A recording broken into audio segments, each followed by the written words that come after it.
Ndabatashye bakundwa mwese nshuti zatwibature mugubwe neza muri kino gitondo muri twibature.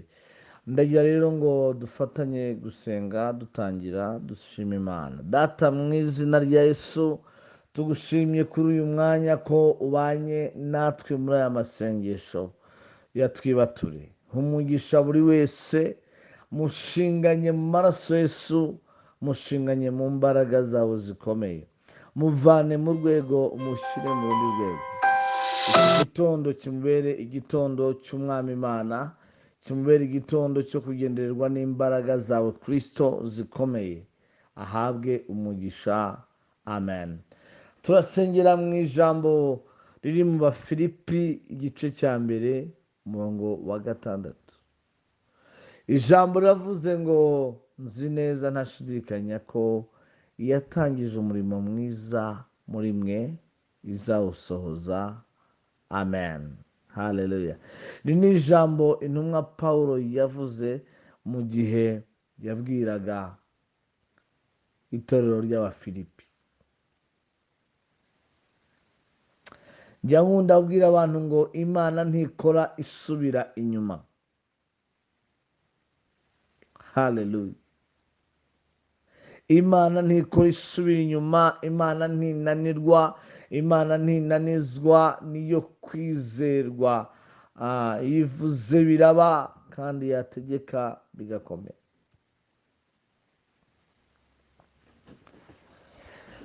Yosefu iyo uza kumubwira iri jambo yari muri situwasiyo yo kwangwa na bene se, ari mu gihe gikomeye cyane, ari mu gihe cyo kubesherwa, ari mu gihe cyo kunanizwa, ari mu gihe cyo guhura n'ibimugerageza, ukamubwira ngo Yosefu yatangije umurimo mwiza muri wowe niyo izawusohoza, ntiyari kukumva, yari guseka.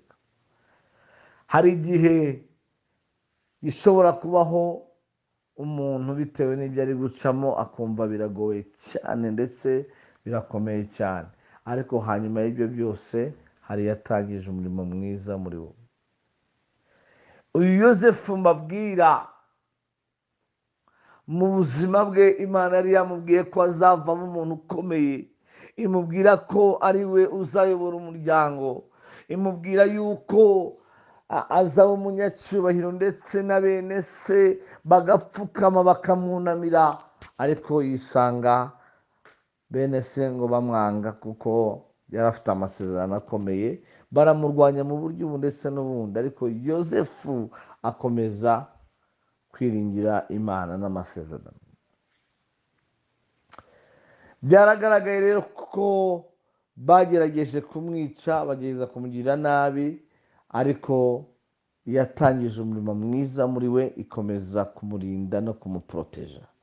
Ndagira ngo usengere muri uyu mwanya nkubwire ngo yatangije umurimo mwiza muri wowe, yohereje imbaraga z'umuriro, ntacyo uzaba, ntabwo uzananizwa imigambi y'ababisha, nta mbaraga iri bukugireho imigambi y'ababisha, nta bushobozi iri bukugireho.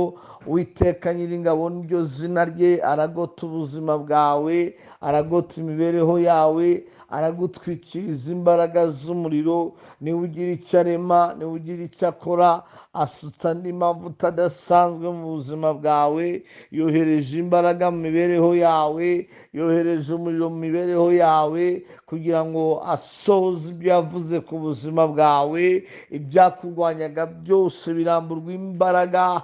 Reka kino gitondo kikubera igitondo kidasanzwe mu izina rya Yesu Kristo. Ndavuguruza imigambi y'ababisha, ndavuguruza imigambi y'umwijima, Uwiteka ritamurura mu buzima bwawe.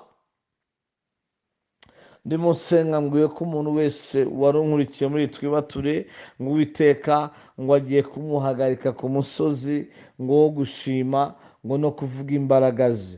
Data, urakoze ko ukoze imirimo ikomeye, urakoze kurushijeho kwigaragaza. Amavuta yawe, imbaraga zawe zikoze ibikomeye, ziremye ibitangaza bihambaye mu izina rya Yesu Kristo rihambaye.